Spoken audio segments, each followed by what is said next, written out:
ஐயோ மீண்டும் மீண்டுமா அப்படின்னு திமுக கொத்தடிமை கூட்டம் கதறக்கூடிய அளவிற்கு நேத்து எடப்பாடி பழனிசாமி அவர்கள் நல்லா வச்சு செஞ்சிருக்கிறாரு. 2 தினங்களுக்கு முன்பு அவர் போட்ட ஒத்த ட்வீட்டால 2 நாளாக திமுகவினுடைய கொத்தடிமை கூட்டமும் திமுகவினுடைய அல்லக்கைகளும் 2 நாளா தூக்கம் இல்லாம கதறிக்கிட்டு இருந்தானுங்க. அவர்களை மீண்டும் கதறவிடும் விதமாக எடப்பாடி பழனிசாமி அவர்கள் நேத்து ஒரு ட்வீட்டை போட்டிருக்கிறாரு. அதை பத்தி தான் நாம பார்க்க போறோம். அது மட்டும் இல்லாம எடப்பாடி பழனிசாமி அவர்களை இந்த பொள்ளாச்சி வழக்கு விவகாரத்துல திமுகவினர் சீண்டி இருக்க கூடாது, நீங்களே விட்டாலும் இனிமே நான் விட மாட்டேன்டா அப்படின்ற அளவுக்கு எடப்பாடி பழனிசாமி அவர்கள் இறங்கி அடிச்சிருக்காரு. அவருடைய 2வது ட்வீட், அதாவது நேத்து போட்ட ட்வீட்டை பத்தி தான் இன்னைக்கு நாம பார்க்க போறோம். இன்று முதலமைச்சர் மு.க. ஸ்டாலின் தனது ஊட்டி போட்டோ ஷூட்டுக்கு இடையே ஒரு பேட்டி கொடுத்துள்ளார். நாமெல்லாம் இங்க வெயில்ல கஷ்டப்பட்டு இருக்கோம், நாமெல்லாம் வெயில்ல மக்களுக்காக போராடிட்டு இருக்கோம். இவரு குழு ஊட்டிக்கு உல்லாச பயணம் போயிருக்காரு நம்ம முதலமைச்சர். அதை தான் எடப்பாடி பழனிசாமி அவர்கள் சொல்லியிருக்கிறாரு. பொள்ளாச்சி வழக்கில் கைது செய்ததும் சிபிஐக்கு மாற்றியதும் அஇஅதிமுக அரசு, விசாரித்தது சிபிஐ, அதற்கு தீர்ப்பு வழங்கியது நீதிமன்றம். இதுல மாநில திமுக அரசுக்கோ ஸ்டாலினுக்கோ என்ன பங்கு இருக்கிறது? ஏன் கூச்சமே இல்லாமல் மார்தட்டுகிறார்? இவர் கையில் பொள்ளாச்சி வழக்கு இருந்திருந்தால் எந்த லட்சணத்தில் நடத்தி இருப்பார் என்பதற்கு அண்ணா பல்கலைக்கழக மாணவி வழக்கும் அண்ணா நகர் சிறுமி பாலியல் வழக்குமே சாட்சி. நமக்கே தெரியும், சிபிஐ வழக்குக்கு அண்ணா பல்கலைக்கழக மாணவி விசாரணையை மாத்த விடாம தடுத்தது திமுக. அண்ணா நகர் சிறுமி வழக்க சிபிஐக்கு மாத்தக்கூடாதுன்னு சொல்லிட்டு உச்சநீதிமன்றம் வரைக்கும் போனது திமுக. அதை தான் எடப்பாடி பழனிசாமி அவர்கள் குறிப்பிடுறாரு. கொடாநாடு கொள்ளை வழக்கில் வழக்கு பதிந்ததும் குற்றவாளிகளை கண்டறிந்து கைது செய்து குற்றப்பத்திரிகை தாக்கல் செய்தது அஇஅதிமுக அரசு. அதிமுக ஆட்சியில இதெல்லாம் முடிஞ்சிடுச்சு. கொடும் குற்றம் புரிந்த கேரளாவை சேர்ந்த குற்றவாளிகளுக்காக வாதாடியவர் திமுகவை சார்ந்த வழக்கறிஞர். அந்த கொலை குற்றம் புரிஞ்சு மாட்டினாங்கல்ல அந்த கேரளாவை சார்ந்த குற்றவாளிகள், அவர்களுக்காக ஆஜராகி வாதாடியது திமுகவை சார்ந்த வழக்கறிஞர்கள். அவர்களுக்கு ஜாமீன்தாரராக இருந்ததும் திமுகவை சார்ந்தவர்கள். எப்படி அந்த குற்றவாளிகளுக்கு, கேரளாவை சார்ந்த குற்றவாளிகளுக்கு ஜாமீன்தாரராக இருந்தவர்களும் இந்த திமுகவை சார்ந்தவர்கள் தான். வெளிமாநில குற்றவாளிகளுக்கும் இவர்களுக்கும் அப்ப என்ன தொடர்பு? கொடாநாடு கொலை கொள்ளை வழக்குல அந்த முக்கிய குற்றவாளிகள், கேரளாவை சார்ந்த முக்கிய குற்றவாளிகளுக்கு ஜாமீன் எடுத்தது திமுகவுடைய வழக்கறிஞர்கள். அவர்களுக்கு ஜாமீன் கொடுக்க கையெழுத்து போட்டது திமுகவை சார்ந்தவர்கள். அப்ப திமுகவுக்கும் கேரளாவை சார்ந்த அந்த குற்றவாளிகளுக்கும் என்ன தொடர்பு? எடப்பாடி பழனிசாமி அவர்கள் கேட்கிறாரு. தான் ஆளுங்கட்சி என்பதையே மறந்துவிட்டு இன்னும் தன்னை எதிர்க்கட்சி தலைவராகவே நினைத்துக் கொண்டிருக்கிறாரா? இதையெல்லாம் பார்க்கும்போது உங்களுக்கு மறதி அதிகமாக இருக்கிறது என்று மக்கள் பேசுவது உண்மைதானோ என்று கேட்க தோன்றுகிறது. என்ன அடி இதெல்லாம்? அஇஅதிமுக வலியுறுத்தலை அடுத்து மத்திய அரசு தமிழ்நாட்டிற்கான 100 நாள் வேலை திட்டம், சென்னை மெட்ரோ 2ஆம் கட்டம் ஆகியவற்றிற்கான நிதியை விடுவித்தது என்பதை ஹம்பக் பித்தலாட்டம் என்று புலம்புகிறார். திரு ஸ்டாலின் அவர்களே, 4 ஆண்டுகளாக நீங்கள் நடத்துவதற்கு பெயர் ஆட்சி என்று சொல்வதுதான் ஆகப்பெரிய ஹம்பக். 100 நாள் வேலை திட்டத்திற்கான நிதியையும் மெட்ரோவினுடைய 2ஆம் கட்ட பணிகளுக்கான நிதியையும் எடப்பாடி பழனிசாமி அவர்கள் சொன்னதால மத்திய அரசு விடுவித்தது. அவர் கோரிக்கை வைத்ததால மத்திய அரசு விடுவித்தது. ஆட்சியில் இருந்த போதும் சரி, இல்லாத போதும் சரி, நதிநீர் உரிமை முதல் நிதி உரிமை வரை தமிழ்நாட்டின் அனைத்து உரிமைகளையும் பெற்று தந்திருக்கக்கூடிய இயக்கம் அனைத்து இந்திய அண்ணா திராவிட முன்னேற்ற கழகம் எடப்பாடி பழனிசாமி அவர்கள் சொல்லியிருக்காரு. நான் எப்போது மத்திய அமைச்சர்களை சந்தித்தாலும் மாநில நலன் குறித்து பேசுவேன், நிதிகளை கேட்டு பெறுவேன், அது என்னுடைய மாநில உணர்வு. மறந்திருந்தால் டெல்லி விமான நிலையத்தில் நான் அளித்த பேட்டியை பாருங்கள். இருமொழி கொள்கை முதல் கோதாவரி காவிரி இணைப்பு திட்டம் வரை பல்வேறு மாநில கோரிக்கைகளை நான் பேசி இருக்கிறேன். நீங்கள் கூறிதான் நாங்கள் பேசுகிறோம் என்றெல்லாம் மாய கோட்டை கட்ட வேண்டாம். எங்களுக்கு தெரியும் மாநில உரிமை எது, எதுல பேசணும், எதுல விட்டு கொடுக்க கூடாதுன்னு. நீங்க ஒண்ணு கற்பனை கோட்டை கட்ட வேண்டாம்.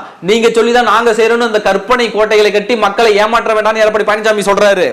இத்தனை நாட்கள் என்னால் நிதியை கேட்ட பெற முடியுமா என்று கேலி பேசியவர் நிதியை பெற்று தந்ததும் அதனை ஒப்புக்கொள்ள மறுக்கிறார்.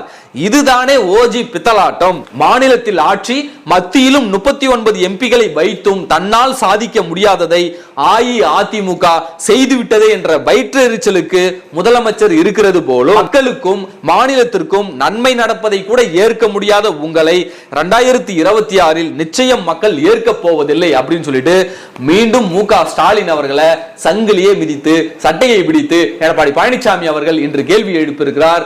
இன்னைக்கும் கதை இறக்கிட்டு இருக்கிறானுங்க திமுகவை சார்ந்த அந்த கொத்தடிமை கூட்டம், அந்த அல்லக்கைகள் இருக்குல்ல, எச்சில் எலும்பை பொறுக்கக்கூடிய அந்த அல்லக்கைகள் இன்றைக்கும் கதறி கொண்டிருக்கிறார்கள். எடப்பாடி பழனிசாமி அவர்கள் ஃபுல் ஃபார்ம்ல இருக்கிறாரு. இனிமே விமர்சிச்சுட்டா கடந்து போறதுக்கு இது ஒண்ணும் அந்த கால அஇஅதிமுக இல்ல.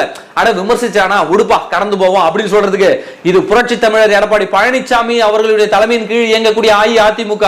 இனிமே உடனுக்குடன் செருப்படி கிடைக்கும் என்பதை எடப்பாடி பழனிசாமி அவர்கள் தெள்ள தெளிவாக இன்றைக்கு கூறிவிட்டார். அது மட்டும் இல்லாமல் இந்த பொள்ளாச்சி பாலியல் வன்கொடுமை வழக்கில் அஇஅதிமுகவின் மீது மிகப்பெரிய அவதூறு பிரச்சாரத்தை இந்த திராவிட முன்னேற்ற கழகத்தினுடைய கொத்தடிமை கூட்டம் இன்றைக்கு பரப்பி கொண்டிருக்கிறது.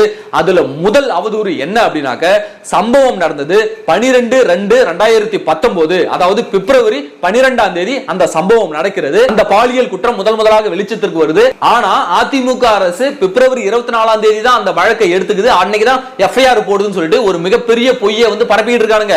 இந்த 12 நாட்கள் ஏன் வழக்கு பதிவு செய்யல அதிமுக அரசு, அதிமுக அரசின் மீது பழியை தூக்கி போடுறாங்க. ஆனால் உண்மை நிலை என்ன அப்படின்னு பாத்தீங்கன்னா, 12ஆம் தேதி அந்த பாலியல் பிரச்சனை வெளியில வருது.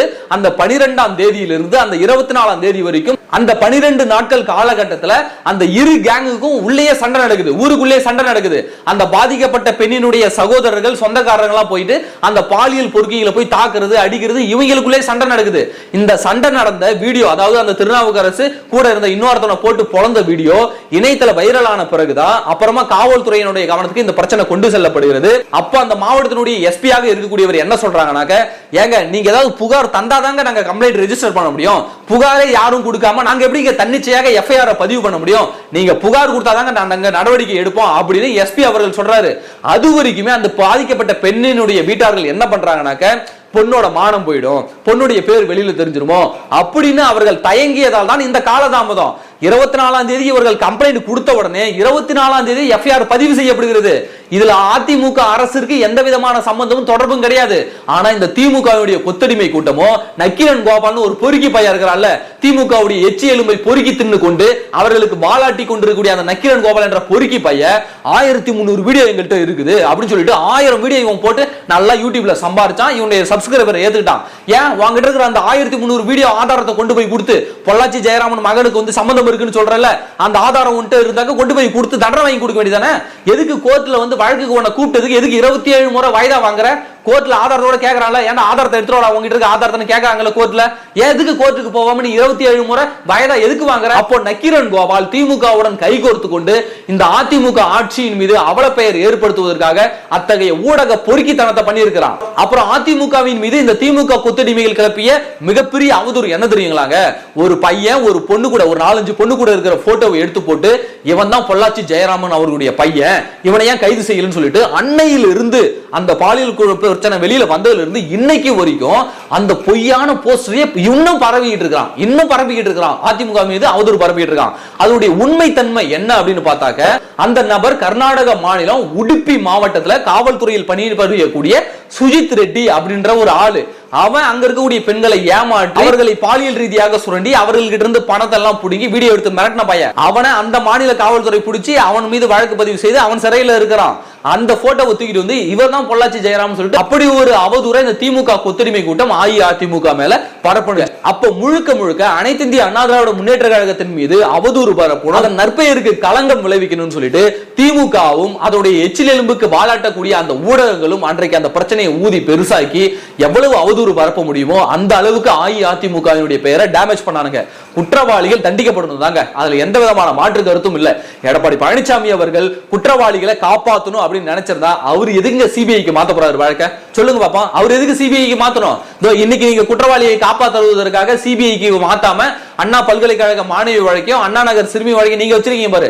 நீங்க தான் குற்றவாளிகளை காப்பாத்துறவங்க, நீங்க தான் பெண்களுக்கு எதிரான பாலியல் குற்றங்களை புரிந்த குற்றவாளிகள் பாதுகாக்கக்கூடிய வேலையை இந்த திமுக அரசு தான் பண்ணிட்டு இருக்கு. அதிமுக அரசு இல்ல, மாநில அரசுடைய பெயர் அடிபடுத்தணும்னு எடப்பாடி பழனிசாமி அவர்கள் இனிமேல் இதை மாநில அரசு விசாரித்தால் நம்ம மேல இழுக்கு வந்துடும், அம்மா அவர்கள் கட்டி காத்த இந்த இயக்கத்தின் மீது இழுக்கு வந்துடும் சொல்லிட்டு தான் உடனடியாக சிபிஐக்கு உத்தரவிடுறாரு. சிபிஐ விசாரிக்குது, நீதிமன்றம் தீர்ப்பு வழங்குது. இதுல திமுகவுக்கு துளி கூட பங்கு கிடையாது. ஆனால் எங்க ஆட்சியில தான் நாங்க வாங்கி தந்தோன்னு பெருமையா இவனுங்க மாறுதட்டிக்கிட்டு இருக்கானுங்க. அதை தான் எடப்பாடி பழனிசாமி அவர்கள் இன்றைக்கு கிழிச்சு விட்டு இருக்கிறார். அது மட்டும் இல்லாம அதிமுகவை சார்ந்தவர்கள் தான் இந்த குற்றத்துல ஈடுபட்டாங்க, வேற எந்த கட்சியை சார்ந்தவங்களும் இல்ல அப்படின்னு சொல்லிட்டு அவதூறு பரப்பினாங்க. யோ, அவனுங்கெல்லாம் மனித மிருகம்யா. பெண்களுக்கு எதிரான பாலியல் குற்றங்கள்ல ஈடுபடுவங்க மனித மிருகங்கள். அவர்களை மிருகங்களால் தான் பார்க்கணுமே தவிர அவன் இந்த ஜாதியை சார்ந்தவன், அவன் இந்த மதத்தை சார்ந்தவன், அவன் இந்த கட்சியை சார்ந்தவன் பார்க்க கூடாது. அப்படி பார்த்தா இந்த பொள்ளாச்சி பாலியல் வன்கொடுமை வழக்குல A2 அக்யூஸ்ட் திருநாவுக்கரசு காங்கிரஸ் கட்சியை சார்ந்தவன். A6 அக்யூஸ்ட் பைக் பாபு அவன் திமுகவை சார்ந்தவன். இத பத்தி ஏன் இந்த திமுக கொத்தடிமை ஊடகங்கள் பேச மறுக்கிறது? ஏன் நக்கீரன் கோபால் இத பத்தி பேச மாட்டேங்கிறான்? அந்த பொறுக்கி பையன் ஏன் இத பத்தி பேச மாட்டேங்கிறான்? இப்ப புரியுதுங்களா? அத்தனை பேரும் திமுக தூக்கி போடுவதை பொறுக்கி கொண்டு வாலாட்டக்கூடியவர்கள். அப்போ இவனுக்கு அத்தனை பேரும் இன்றைக்கு அம்பலப்பட்டு நிக்கிறாங்க. அனைத்து இந்திய அண்ணா திராவிட முன்னேற்ற கழகத்தின் மீது இவர்கள் வாரி இறைத்த சேர எல்லாமே இன்றைக்கு தமிழக மக்கள் புரிந்து கொண்டு தமிழக மக்களே இன்றைக்கு பூவை வாரி துவக்கூடிய வேலை இன்றைக்கு நடந்து கொண்டிருக்கிறது. நிச்சயமாக தர்மம் வெல்லும், நீதி வெல்லும் என்பதற்கு இந்த வழக்கு ஒரு சாட்சி. எடப்பாடி பழனிசாமி அவர்கள் எந்த அளவுக்கு பொறுமை காத்தாரோ அவருடைய பொறுமையும் பெருமையும் இன்றைக்கு தமிழ்நாடு மக்கள் மத்தியில் தெரிய ஆரம்பித்து விட்டது. பொறுத்திருந்து பார்ப்போம். இனி தினந்தோறும் திமுகவின் முகத்திரையை கிழிப்பதுதான் நம்முடைய வேலை. நன்றி.